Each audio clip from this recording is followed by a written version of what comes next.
गेल्या महिन्यात आपण बदलापूरमध्ये 2 अल्पवयीन मुलींवर लैंगिक शोषण केल्याची विकृत घटना ऐकली होती। आता अशीच एक भयानक घटना समोर आली आहे। ती म्हणजे कल्याण येथील एका 13 वर्षीय मुलीला अपहरण करून तिची हत्या करण्यात आली। तेवढंच नाही तर हत्या करण्यापूर्वी मुलीवर लैंगिक अत्याचारही करण्यात आले। या घटनेनंतर वातावरण चांगलंच तापलंय। कल्याण पूर्वेतील कोळसेवाडी पोलीस ठाण्याच्या हद्दीतून बेपत्ता असलेल्या एका अल्पवयीन मुलीची भिवंडी हद्दीत निर्घृण हत्या करण्यात आली।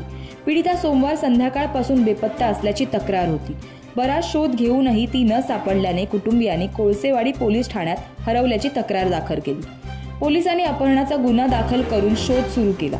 भिवंडी कल्याण सीमेवरील गांधारी पुलाजवळ मुलीचा मृतदेह सापडला। सीसीटीव्ही व इतर तांत्रिक गोष्टींच्या आधारे पोलिसांनी दोघांचा शोध देखील घेतला। त्यातील रिक्षा चालकाला पोलिसांनी मंगळवारी ताब्यात घेतले। त्याच्याकडे तपास केला असता मुख्य आरोपी म्हणून विशाल गवळी याचं नाव समोर आलं। या संपूर्ण घटनेने कल्याण हादरून गेलं आहे। या घटनेनंतर मृतदेहाची विल्हेवाट लावण्यासाठी याच्यासोबत त्याच्या पत्नीचाही हात होता।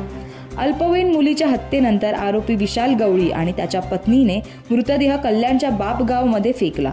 त्याच्या पत्नीने आरोपी विशाल गवळीला कल्याणमध्ये न थांबण्याचा सल्ला दिला आणि तिच्या माहेरी जायला सांगितलं, परंतु पोलिसांनी याचा छडा लावून याला बेड्या देखील ठोकल्या।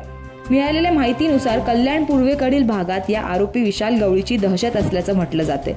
तसेच दमदाटी करून तो फिर्यादींना कायम गुन्हे मागे घेण्यासाठी भाग पाडतो हेही बोललं जाते।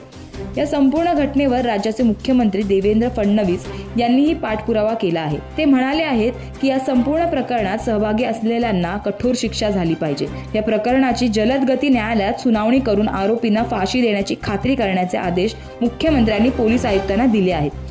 सध्या या प्रकरणातील आरोपींना अटक करण्यात आली आहे। या घटनेमुळे महाराष्ट्र चांगलंच हादरला आहे। तसेच पोलीस याबद्दल अजून शोधाशोध करत आहेत। त्यामुळे येणाऱ्या काळात पोलिसांच्या तपासात अजून कोणकोणत्या गोष्टी निष्पन्न होतात हे पाहणं नक्कीच महत्त्वाचं ठरेल।